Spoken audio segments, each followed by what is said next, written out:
my name's Morgan Jeremus and I'm with RT Book Reviews, and today I'm with Toni Blake, contemporary author, best known for your Destiny series that you're working on right now. Yes. Now, I have to ask you, you kind of came to romance writing a little bit roundabout. You started in lit fiction, and then you were a writing instructor, then you went to Harlequin, and now you write your single title. So I have to ask you, when it comes to romance writing, did you choose it, or did it kind of choose you? Probably a little bit of both. I really had never read romance, maybe since I was in high school. And I read a lot of literary fiction when I started seriously writing, and that was really where my interest lay.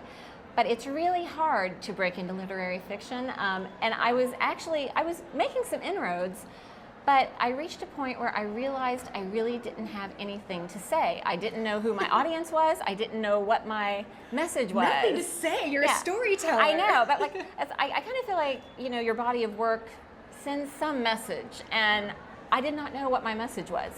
And around that time, a friend of mine gave me Jennifer Cruzy's first 3 romance novels. Fabulous. Yes. And I didn't think I was going to be interested, but she said, read these are what you should be writing. And I read them, and she was right. I was so surprised by how smart and funny and sexy romance was. And from that moment on, I never looked back. I knew what my message was, I knew who my audience was, I knew what I wanted to say to the world, and that was kind of it. And you've gravitated towards contemporary romance. Now, I personally think contemporary is one of the hardest genres to write in for 2 reasons. The first reason is everything has to be very realistic because we're living in the world you're writing about. True.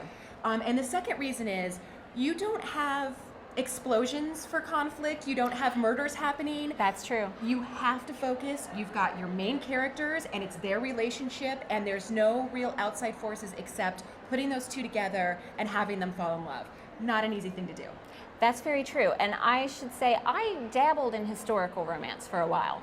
And conflicts there are a lot easier because, the times people lived in, depending upon when you're writing in, that created the conflict, just different class issues or what have you. Wars and things happening back then. Yeah, a lot more drama then. Yeah. And so I would say conflict is probably my biggest challenge. But, if you look around you, there's conflict everywhere. So, you can dip into the lives of people or just think about, you care about this, someone else who cares about that, things that are diametrically opposed. And or just people who have different worldviews or different goals in life. And I kind of just let it all evolve, from, I pick 2 people and think about what does he care about, what does she care about, and let the conflict roll from there. And as far as it being harder to write, in that way it is, but I think things like historicals can be really hard to write because of the research. And I love history, and I actually know a lot about a lot of historical periods, which is why I started out writing historical romance. But in the end, I have to say, I really feel like contemporaries are easier for me. For you. Just because I can sit down and write kind of, what I know, if you will. Well, let's talk about your Destiny series. Fabulous. I think you're on book, Holly Lane's going to be book 5. 4. Yeah. 4. But little known fact, she's already contracted to book 6, so we're definitely going to get more in the series. We'll talk about that in a little bit, though. But I really want to talk about your heroines in this series. I think they're all completely different. However, something that they all have in common is they're at a real crossroads in their lives. You really choose a moment to highlight for these women where they've just lost their career, they've maybe just gotten a divorce, they've maybe started to look at their lives and realize, who am I? I want to go and find myself because I'm not necessarily comfortable in the situation I am here. So I guess that's how you created the conflict a little bit? A little bit. Referring back to what I was saying about what my message is or who I wanted to speak to, one of the things from the beginning of my writing that I feel like it's come out organically, and I only realized this several books in, was that all of my heroines have identity issues. They're all struggling about who am I, or who do I want to be, or where am I going. And I would say, that is something that has grown organically from me personally. I've always had issues about, different aspects of my personality and how does it all balance out and what do I want to be in the world. And so that comes very easily for me, but it also makes it very handy, when I'm writing, and all of that generally comes from the heart. So you can actually look around for yourself, for maybe your friends and family, and see some of the issues that they're facing, and use that as the basis maybe for some of your heroines' issues. Right, and even if it's something that I have not personally experienced, I can pretty much relate, because like I said, I've had some of these issues for myself. I can just really relate to what other women are going to, and who I'm really trying to speak to are women in general, who maybe are trying to figure out where they're going in life, or trying to embrace their sensuality, or things like that. Or find a new relationship. Right. Yeah. Well, let's talk about Holly Lane, and I think that a lot of your readers are going to be really surprised because you do something interesting. Your main character, Sue Ann, she was married in your past books, and now, not so much. Right. Yeah, and when I first created Sue Ann, I was writing One Reckless Summer, and I did not know that it was going to be a series. She was just the fun sidekick of the heroine in that book.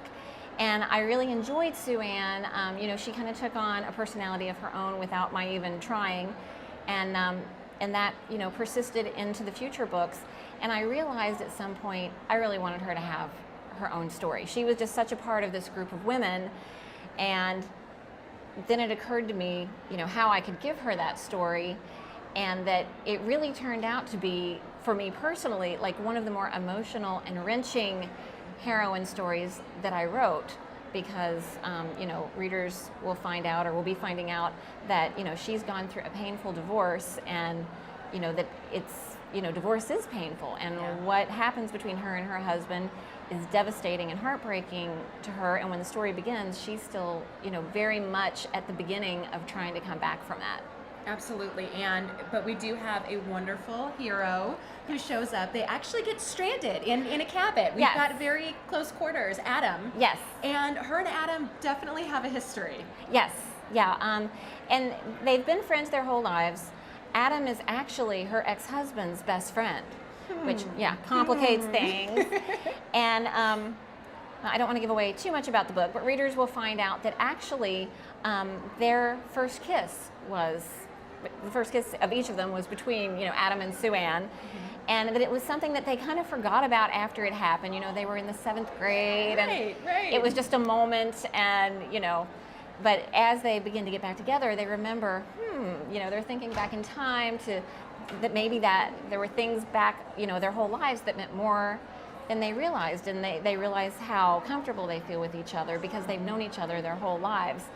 And we also find out, like, Adam's been in the previous books, but he's been Mr. All-American good guy, not a care in the world.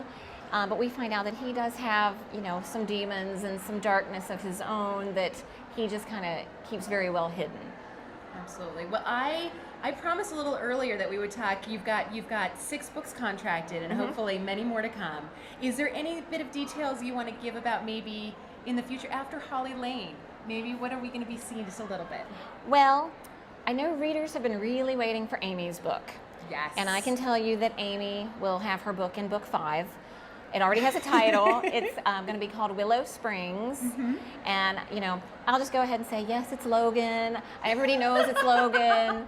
People would probably... Worst kept secret ever. Yeah, people would beat me up if it weren't Logan. I thought about making it not Logan. I thought that would be a twist. But, then I knew You're not going to do it to us. No, people would hate me. But we'll find out, Logan, too, who was all Mr. American good guy, he, has... He doesn't have dark secrets in his past, but he undergoes something at the beginning of the book, kind of a personal tragedy that creates his conflict, and we'll see sides of Amy we have not seen before that I think will surprise people. I love it. Thank you so much for talking with me today. I really appreciate it, and I can't wait to go and get my hands on your newest Destiny books. Well, thank you so much.